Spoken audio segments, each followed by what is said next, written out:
Okay, good morning, everyone. I want to thank you for joining us for this presentation about the Boyd Center population estimates that were released in March.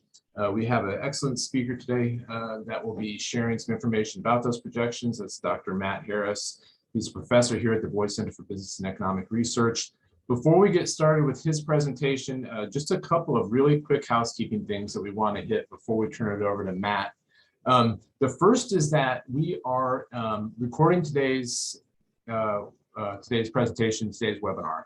I tell you that, one, so you can be on good behavior, but two, more importantly, is that we will email this link out to everyone after the webinar concludes. I know that there's a number of people, especially people in the MPOs that are at an MPO conference, which is here in Knoxville today, that would like to hear this presentation. So feel free to share that link with anyone who you think might be interested. I did mention in the chat's open today. I did mention in there that if you have any questions that come up during the course of Matt's presentation, we have a fairly sizable group today, over 80 people registered. So I think it's best to use the chat rather than turning mics on and things of that sort. So we may have a chance to open it up to Q&A and turn mics on after Matt's presentation concludes. We'll ask people to raise hands. But for the most part, it's best to just throw your question into the chat. We'll feed them to Matt afterwards. And then who knows, Matt may take them as he goes. I've seen him do that too. So anyway, so that's how we'll take questions. So let's get started with Matt's presentation. No need to delay this any longer. Hopefully, again, you saw our emails that the population projections went live in March. This is the fourth set of population projections that Matt has produced for the Boyd Center. And he has been at the Boyd Center since 2013 after he finished his schooling over in North Carolina. Want to congratulate Matt again for his recent appointment as the Jenny and Randy Boyd Distinguished Professor of Health Economics. He is a health and labor economist, and that really puts population projections kind of right at the nexus of his work. And we're very fortunate to have Matt with us today. Matt, thanks again for joining us. Take it away. All right, thank you, Tim, for the overly kind introduction. I appreciate you. For those of you who haven't formally met, I'm Matt Harris. It's nice to meet you. Thank you for spending some time with me today. And I hope that what we're going to talk about is helpful. In the event that it's not helpful, I apologize, but I'll at least try to be transparent about kind of, what we know and do not know about population projections and kind of where we are at this time. So just to kind of frame sort of where we are now is a couple of years ago, the last set of projections we have put out was in October of 2019. We like to incorporate at least 2 decennial censuses as reference points in forming these projections, just because that's kind of the only time that we really get as close to an ideal snapshot of the population at a given point in time as we can. So those 2019 projections had started with a base year of 2000 and a launch year of 2018. But that 2010 decennial census information was incorporated there in the middle for context to kind of give us sort of a longer run to try to project where the population was going from there. And these projections, which as Tim noted that we dropped on, I think, March 2nd of this year. Again, we still have that 2000 base year. And although we have a 2020 launch year, we don't have the sufficient data yet to be able to incorporate 2020 census. And part of that has to do with kind of the unit of observations that we want to be able to use to make these forecasts. And we don't have the detailed data enough yet from that decennial census level to be able to include that. And that means that there's still some tension in these projections that we'd hope to be able to resolve. We will by the next time that we update these, but as for reasons that we'll talk about towards the end of this, Tim cautioned me not to be too optimistic as to when data would become available in order for us to be able to reconcile some recent events. But we'll talk about kind of that as we go. So whenever you do something and then do an update of something, you kind of want to take a look back and say, okay, well, last time, how did we do? The good news from the last projection is 2 years ago, we said the population of Tennessee would be 6,886,369. If the 2020 population estimates are right, we were pretty close. So we were 6,886,000 834, an actual difference of, Bob Barker delivery, 465. But we have to, again, kind of have some caveats with that, because population estimates and decennial census disagree as to how many people are living in the state right now. So if we believe decennial census, as of 2020, we're actually already low by the time that we do this forecast. And 2021 population estimates come in at 6,975,218. So overall, we based upon the best available data that we have to conduct this forecast, we're still tracking pretty well. So what we're really waiting on in order to be able to do a more substantive update is the intersection of the detailed files from the decennial census, which Tim can talk more about, and most importantly, intercensus estimates from population estimates that are informed by that decennial census, or kind of grounded out to that. And so that's what we really are needing, waiting, wanting, hoping for, to kind of to give you the best number that we can going forward in the long term, in a world that takes into consideration what's gone on during the last 2 years with the pandemic and how that's affected population change. But again, we're still waiting on that deliverable. So we update the population forecast about every 2 years. And, the reason being that population is, for the most part, a pretty stable process. And so our goal in these projections, I should say, is to try to give you those of you who are in planning in various capacities, try to give you the best stable long run projection that we can, looking as far into the future as we can credibly. Now, once you get far enough into the future, you have to take all that with a little bit of grain of salt, because, as we all know, things can change very quickly, let alone over a 50-year span. But again, that's our goal, is we're not trying to get right now exactly right. We want to be able to give you a stable, reliable, long run number that you can use for capacity. Come on, Harris, capacity planning purposes. So in terms of accessing and using the population projections, Tim has built some really remarkable tools. There's a link there in terms of how do you get to those projections on our website. And he's built some really nice tools where you can kind of explore your county, your area, cut it by age, cut it by demography, and just see how the different components of change are evolving over time. So just to kind of give you a little bit of an idea about the methodology that we use, the methodology for these projections is what's called the cohort component methodology. So what we feed into the model are population estimates by age, race, and sex for every year. We know from Tennessee vital statistics how many births there are by different women of different ages in each county. We use life tables from the Social Security Administration, adjusted for the fact that Tennessee mortality is a little higher, unfortunately, than the U.S. average. And based upon those birth rates and those death rates, we project forward what the population would be in a world where nobody ever moved. And then we use the difference between the actual and that naive projection in order to inform about what we're learning about net migration among different demographic groups across different counties and different parts of the state. So the key feature or the key assumption that we rely on, for these projections, I always thought this was from Battlestar Galactica, but turns out it's from J.M. Barrie. But all of this has happened before, and all of this has happened again. And all that we're doing is using those trends that have emerged in different counties and different parts of the state, and looking at how births are changing, how deaths are changing, and how net migration is progressing, and saying, okay, if those patterns continue as they have patterns, as their population kind of ages along the life course, and as new people are born and enter, what does that say for the number of people of different ages in different counties and different parts of the state? So all we're doing is taking that which has happened and extrapolating those trends and forecasting forward based upon that. So the key caveat, right, to all of this has happened before and all this has happened again is hopefully not the pandemic. Hopefully, as we can exit that and we can sort of move on. So when we think about, though, is how do we treat the pandemic and its impact on population change and projections? It's a bit of a tricky issue, and in a lot of ways, right, we see the pandemic as having accelerated some existing trends. So there's been declining birth rates for quite some time. Fertility rates fell even more during the pandemic, and I believe as we get the 2021 data, they're going to start to come back a little bit in the next couple of years. Death rates increased, even more, and deaths have been climbing in the state just due to the cohort, due to aging population dynamics. But But the pandemic certainly, had caused a lot of tragedy, across our state.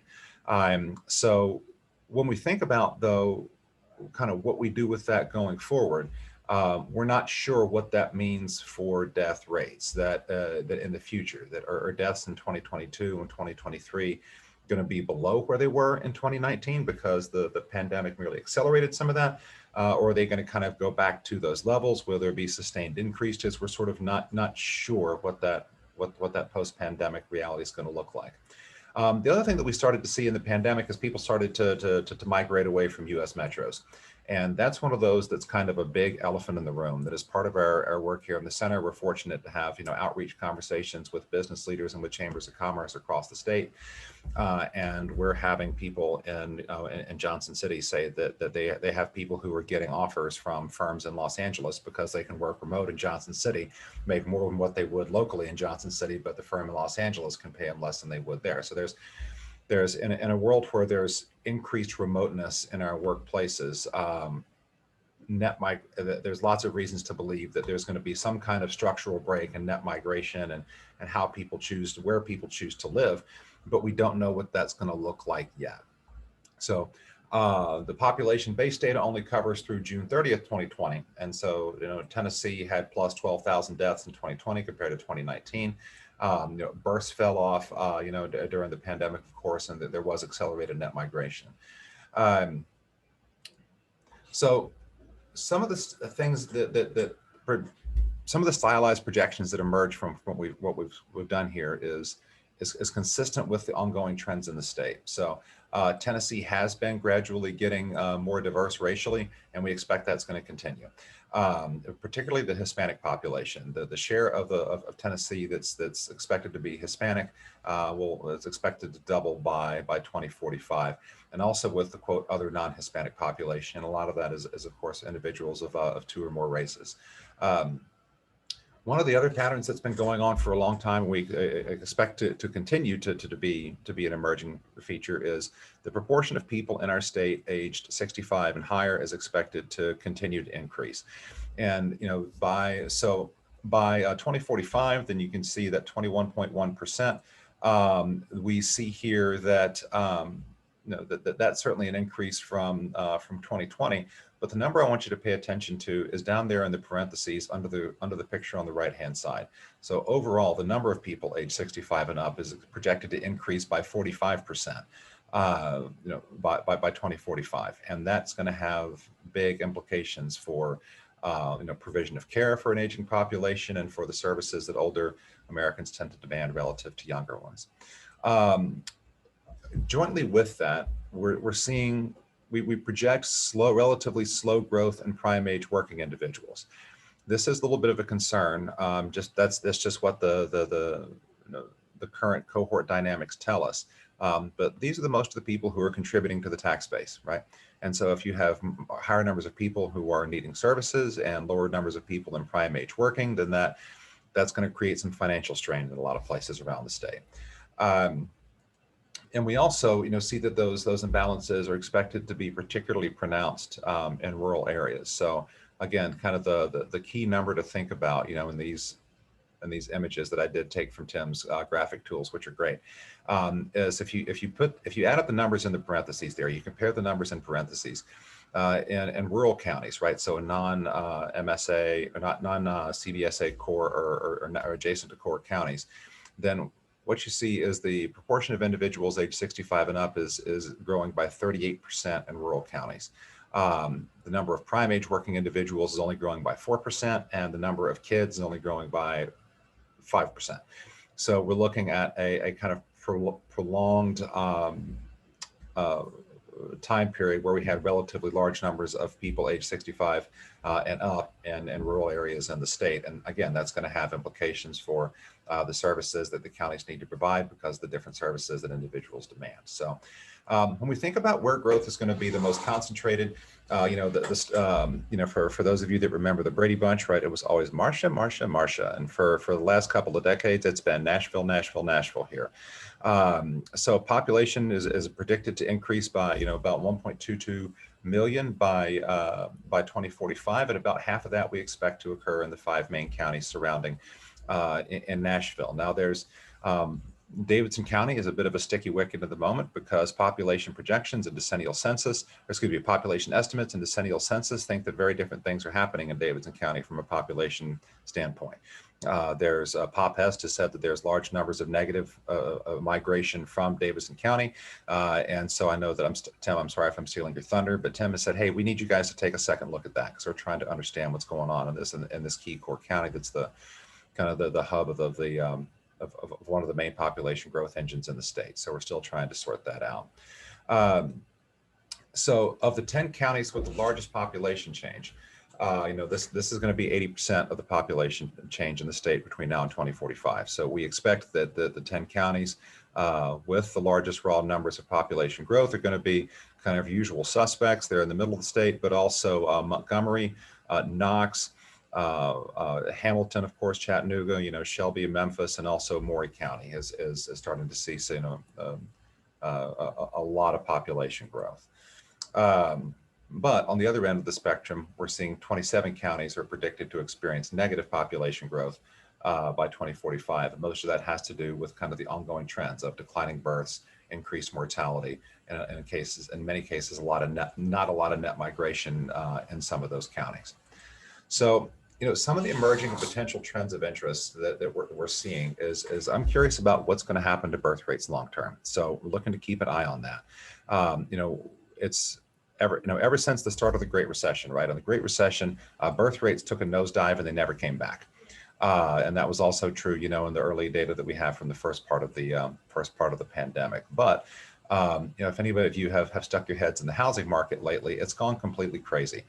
And that's something that people who do even more demographic and family economics than I do have sort of said, well, kind of the generation that comes after mine was a sort of delayed family unit formation. Are we starting to see finally that some of those younger individuals have accelerated rates of family formation? And if so, that might bend the birth rates line back up, or not, or it could be just that the people are buying a bunch of houses. We're also, again, curious about what's going to happen with death rates. So there's reasons to believe that death rates may decrease, may fall off a bit after the pandemic. Just if you have had, people who were unfortunately at higher risk were likely to be in poor health and therefore may have been closer, to mortality events than some others. On the other hand, they might be just the same. We're not sure. We're still waiting on that. So I apologize for the econ jargon. TBU preferences is people voting with their feet when choosing where to live. And so one of my favorite sayings that's been shared with me, dropped on me, is no matter how old you were in 2019, everybody had a midlife crisis during the pandemic.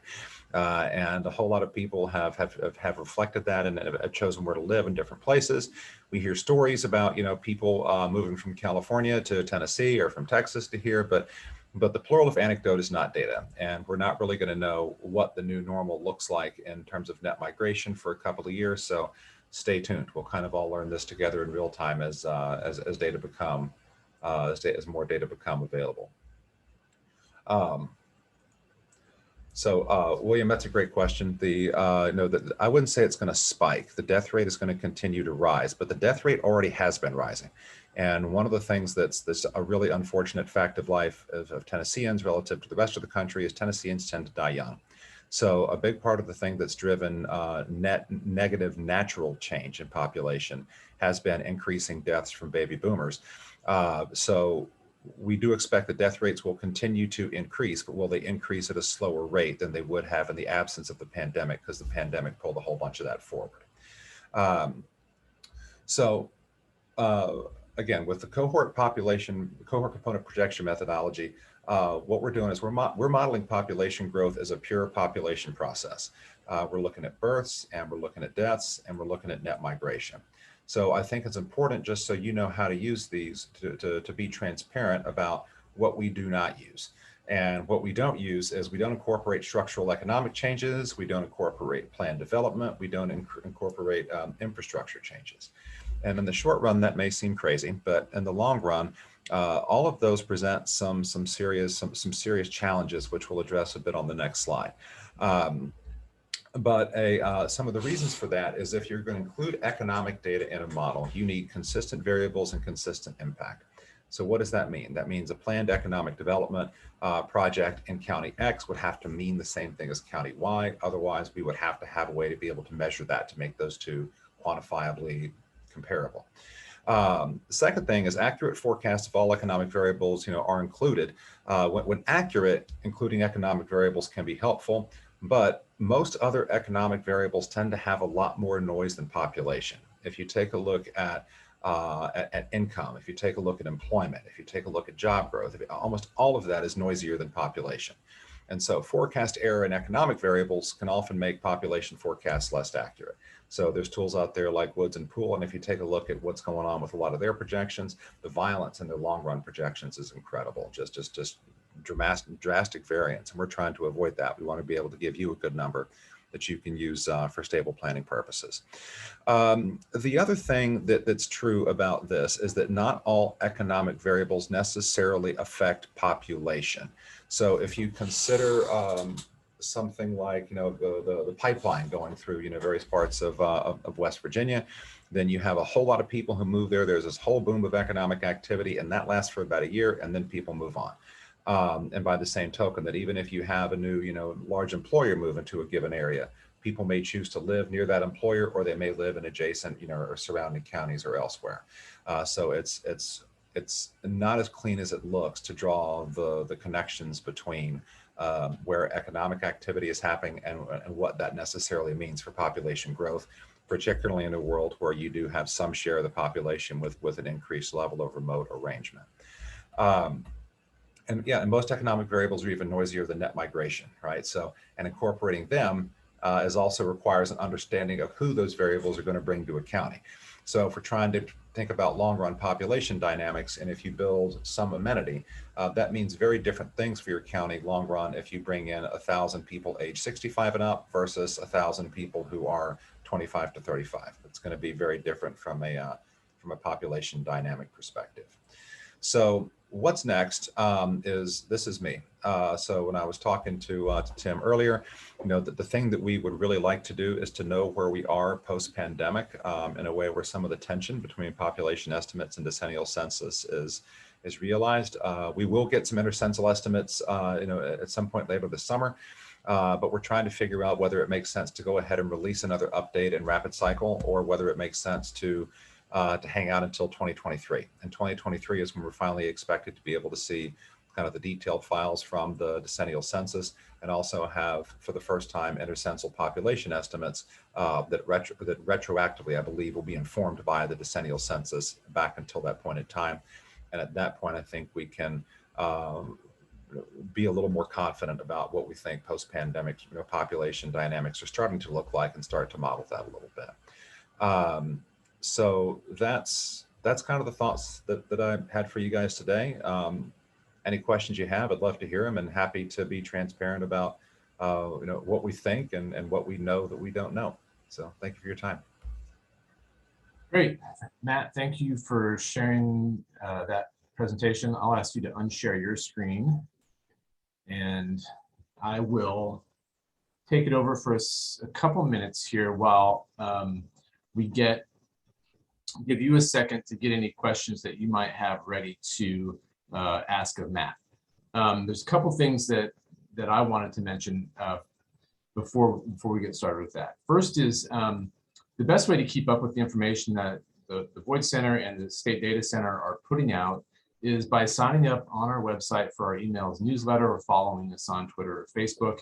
There's a sign up at the bottom of our homepage where you'll get the newsletter. These sorts of announcements come out, and also we'll put our intention out there about producing any further population projection updates. The second thing is let us know how you're using this information in your work, and I think that could even go into the question and answer period as well. I saw a report that was published by the comptroller this week entitled Senior Long-Term Care in Tennessee. They take this population projection, they focus in on the senior population and extrapolate kind of the impact of the growing senior population on various programs and services and other impacts across the state. I know people are using this for transportation planning, but how are you using it? And so it's, we always are interested in hearing more about how this data is used in your work and ways that we can make it more beneficial to you. The next thing I want to do is I want to give you a quick update on the 2020 census data products. So, and I'm going to share.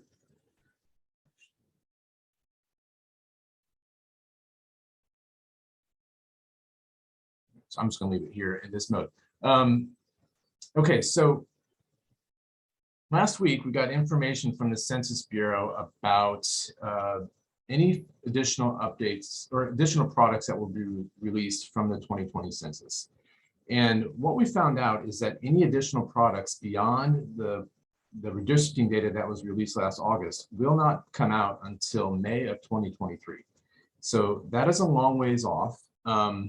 And a bit of a surprise, but there's still things being worked out as it relates to differential privacy and other sorts of mechanisms to protect the confidentiality of respondents to the 2020 census.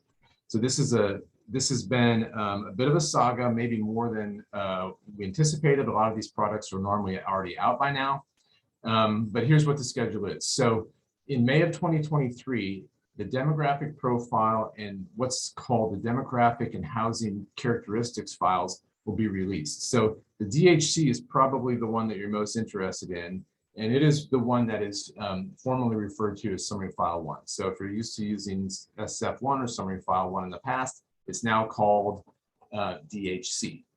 This is detailed information about people and detailed information about households, not both, but separately. And that information includes things like detailed age, race, Hispanic ethnicity, and sex. Those are the things that we need to be able to produce additional population projections in the future. The second product, and the one I've highlighted here that is really important to us, is Matt made reference to the intercensal estimates. The intercensal estimates are directly dependent upon the DHC, and so no release date has been specified for those yet. Those are normally released about a year after the decennial census, and so we're looking probably sometime at least in the summer of 2023, if not a little bit later. But what the intercensals, if you haven't used those before, what they do is they provide, they take the population estimates that are produced, the post-census population estimates that are produced throughout the decade leading up to the decennial census, and they fit them between two known endpoints, the 2010 census and the 2020 census.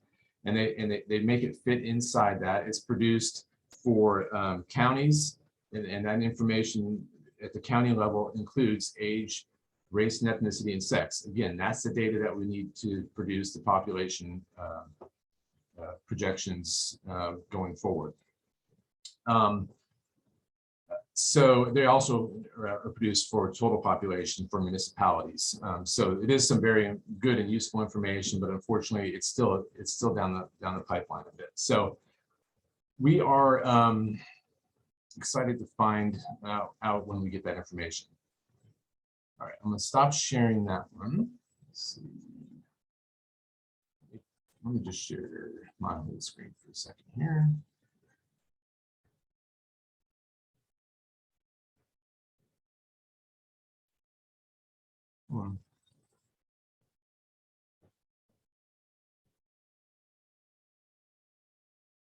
Sorry about that. Share screen one.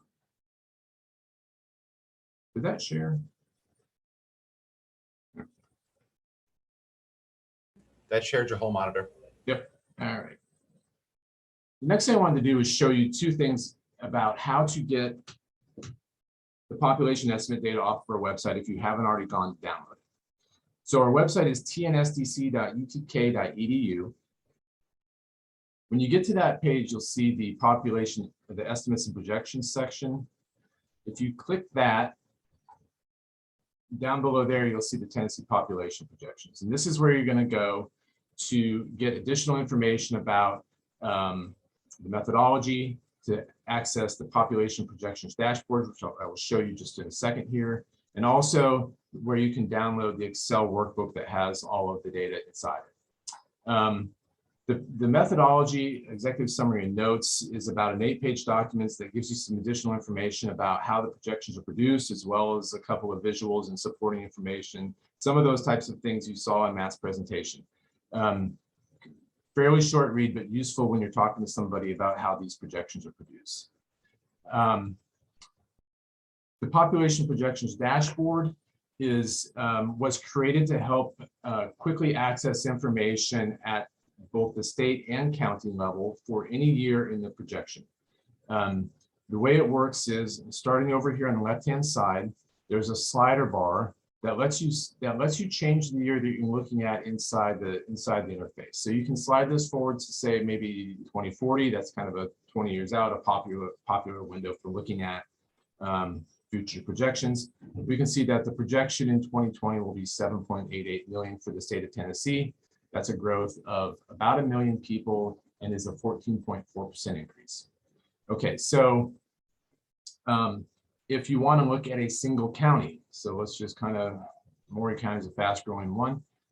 If we click on Maury County, we can see that its population will increase to 128,000 and grow by 28.8%. Down here, we also have an annual growth rate. So you compare Tennessee's annual growth rate of 0.6 to Maury County's, which is projected to be over 1% in 2040. We also have a map showing the amount of population change on a percentage basis for that given year that you've selected in the filters. So you can look at the entire state and see it there, as well as you can access kind of this legend over here on the side that will give you some idea about the intensity of the growth. So the dark green areas in Middle Tennessee, as Matt mentioned, are where a lot of that population growth will be current. This is responsive to the filter years. So if you want to look out into the future, the map and all the other things will update with that as well. The two other tabs are related to age and race and ethnicity. So in here, let's go back to 2040.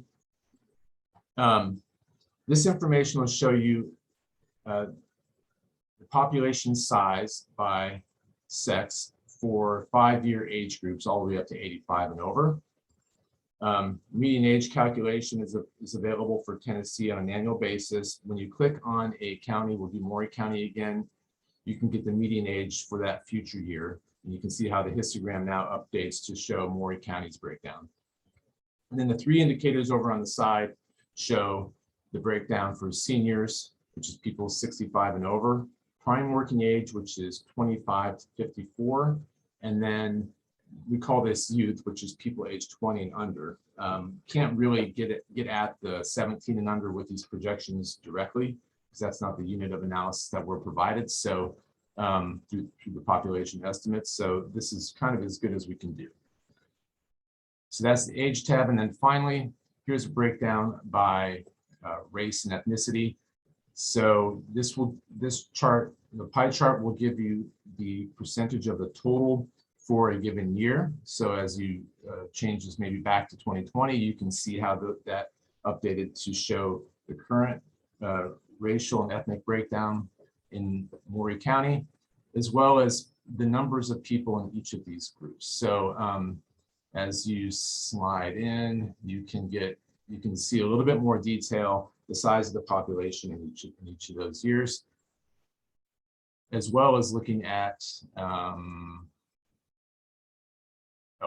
let's go forward to 2040. Some information about the change, both in pure numbers and a percentage basis for any group that you select in that pie chart. That's how the dashboard works. It also includes some pretty handy filters for looking at population, for instance, by urban and rural. So we can look at how this changes over time and see how, you know, an 8.3% increase by 8.9% increase by 2040 in the state's rural counties. The urban counties will grow 17.5%. This is also available for metropolitan statistical areas and at least the Tennessee portions for those that cross into other states. And then also the state's 9 development districts or local workforce development areas, since those are aligned. That's how you use the dashboard. The second thing I want to show you is what you get when you download the Excel file and look at it. This is the same product that's been used, I think, since probably about 2016. So it is consistent with what you've seen in the past. When you open it, you'll see a chart of county population by year. Similar to the dashboard, you can drop that down and change a county and look at that county's population over time. But the thing that maybe some people miss is if you go over here on the left side, there's a tab called Raw Data All. If you need to get access to the full contents of the projection, this is where you go. This is for a single year, by county, by age, by race and ethnicity, and sex. So if you need to do your own visualizations, or if you want to do your own analysis at this level of detail, it's there for you. But there's also a number of ready-to-use crosstabs in here showing population by county or NSA, as well as breakdowns by age, race, and sex. Okay, so that's kind of, I'm going to stop sharing here. Share. All right. Matt, have you been looking at, had a chance to look at the questions in the chat? Yeah, I have. So so coming back to John. So John, you've been asking that question for a long time now. So it's good to see you again. No, so we make the projections available, but in terms of the components for, for the input that we use year by year, if we don't make those available, that's the proprietary aspect of our work product.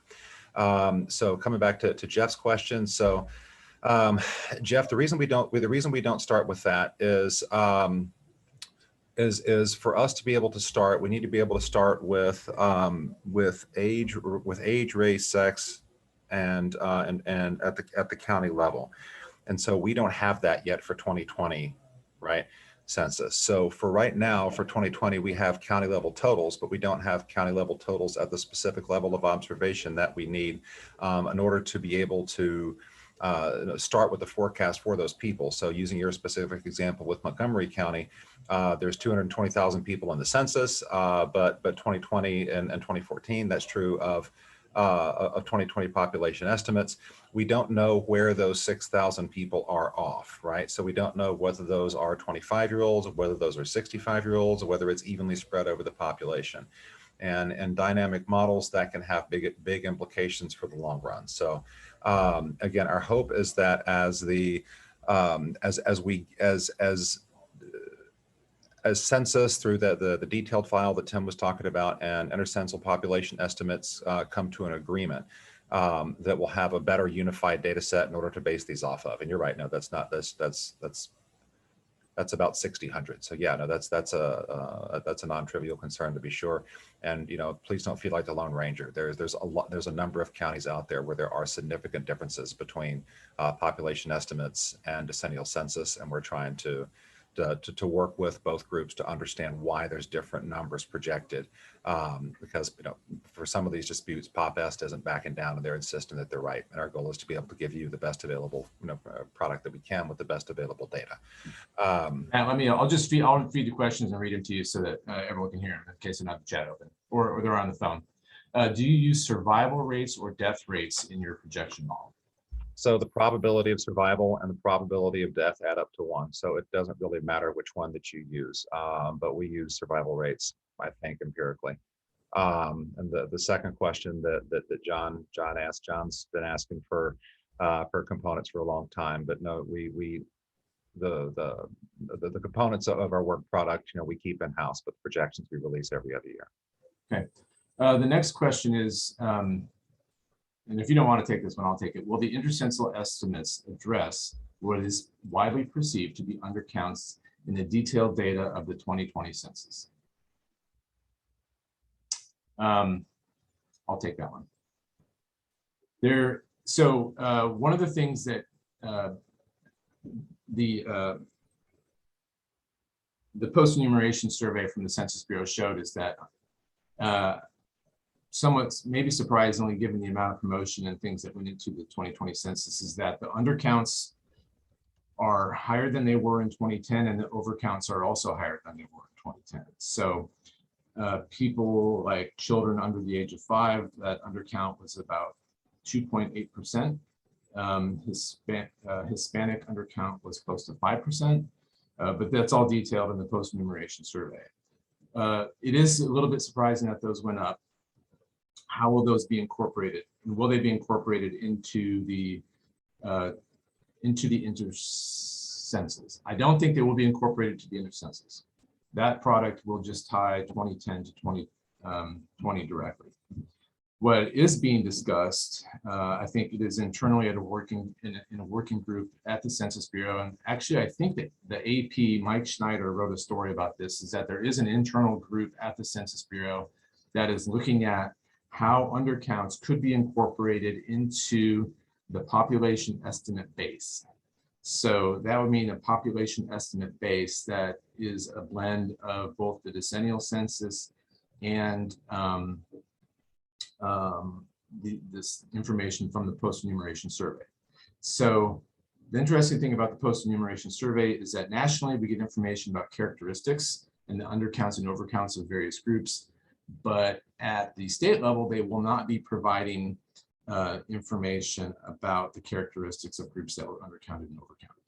So if you can't provide it at the state level, I wonder how you can provide it down to the county level to incorporate that information. So probably much more to be learned about whether or not undercounts will be incorporated into future population estimates.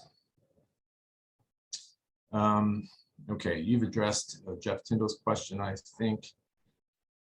Okay, question about how to get the Excel file. I'll just share that screen one more time, hopefully more quickly.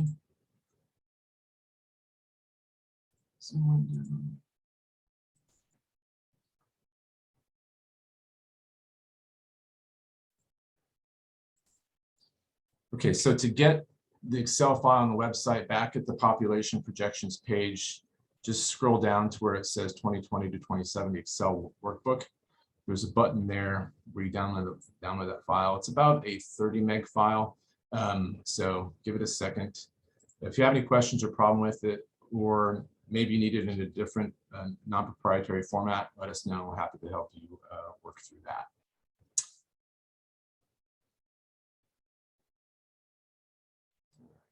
Is Wilson County considered a rural county on your dashboard? I'll take this one again, Matt. It is, I believe that Wilson County currently is considered rural. Those determinations are tied back to the 2010 census and the urban rural delineations that were done based on it. I believe in those, the urban and rural classifications that we use are based on the it's the Department of Economic and Community Development. I believe that their criteria is if that more than 50% of the people in a county are living in a in urban census blocks, it's considered an urban county. If more than 50% of the people are living in rural census blocks, it's considered a rural county. Those delineations will be redone using new criteria in that is supposed to be potentially released late summer or early fall. So that's when we'll be able to redo redo those urban and rural county classifications. So for now, Wilson County is considered a rural county.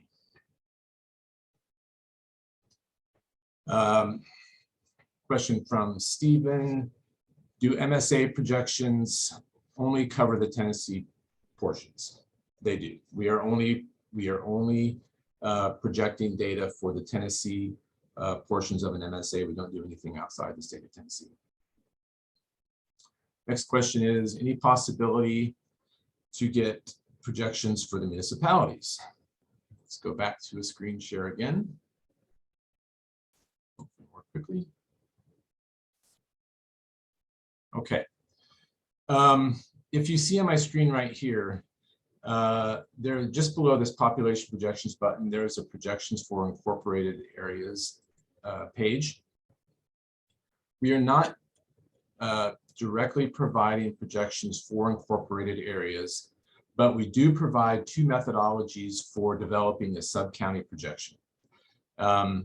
These projections can be based in two things. They can be based on a short-term linear trend where you're just projecting data forward based on the population estimates for a sub-county area.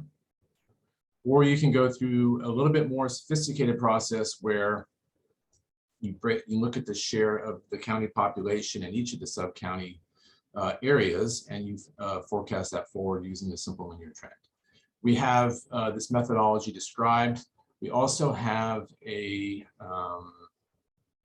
sample workbook that shows how to do this. It needs to be updated to include the just released county population estimates that came out in March. I'll be doing that fairly soon. If you have questions about how to do this, I'm happy to work with you and help you through that process. A few people have done it, and we are more than willing to guide you through that for any other work you have. Are there any other questions? If you have, just raise your hand. You can unmute and ask a question if you're interested at this point. We'll give it a second if anyone wants to throw another chat out there or unmute.